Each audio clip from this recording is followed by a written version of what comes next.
पंढरपूर शहर हद्दीत रेल्वे रुळावर हातपाय तुटलेले तसेच छिन्नविछिन्न होऊन मयत अवस्थेत सापडलेल्या तारापूर येथील 27 वर्षीय तरुणाचा अपघात नाही तर खून झाला असून पुरावा नष्ट करण्यासाठी त्याला रेल्वे रुळावर टाकण्यात आल्याची तक्रार पोलिसात दाखल करण्यात आली असून अभिषेक अशोक कदम पंढरपूर तालुक्यातील तारापूर येथील मयत तरुणाचे नाव आहे। त्याचे वडील अशोक नारायण कदम यांनी याबाबतची फिर्याद कुडूवाडी रेल्वे पोलिसात दिली असून ती पंढरपूर शहर पोलिसात वर्ग झाली आहे।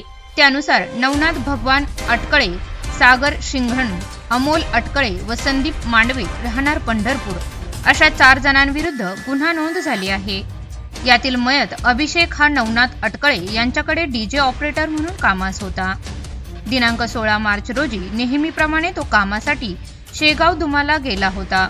त्यानंतर तो घरी परतलाच नाही। घरच्या लोकांनी सर्वत्र शोधाशोध केली तरीही थांगपत्ता लागत नसल्याने दुसऱ्या दिवशी तालुका पोलीस ठाण्यात तो हरवल्याची तक्रार दाखल करण्यात आली। सदर तक्रारीनुसार तालुका पोलिसांनी अटकळे यांच्याकडे चौकशी सुरू केली।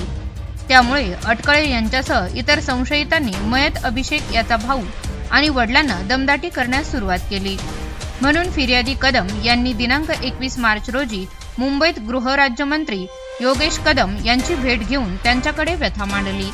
त्यानुसार तत्काळ मंत्री कदम यांनी जिल्हा पोलीस अधीक्षक अतुल कुलकर्णी यांच्याशी संपर्क साधून या प्रकरणात सखोल चौकशी करण्याच्या सूचना दिल्या।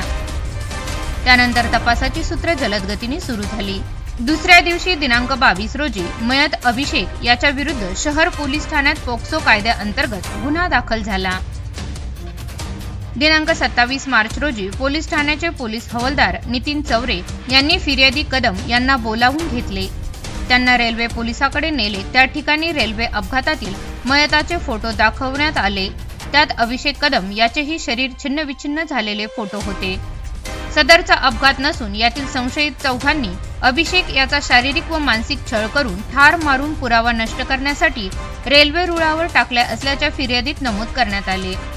अभिषेक हा दिनांक 16 मार्च रोजी पहाटे एका मुलीला वाईट भावनेने भेटायला गेल्याच्या रागातून हा खून झाल्याचा आरोप यामध्ये करण्यात आला आहे।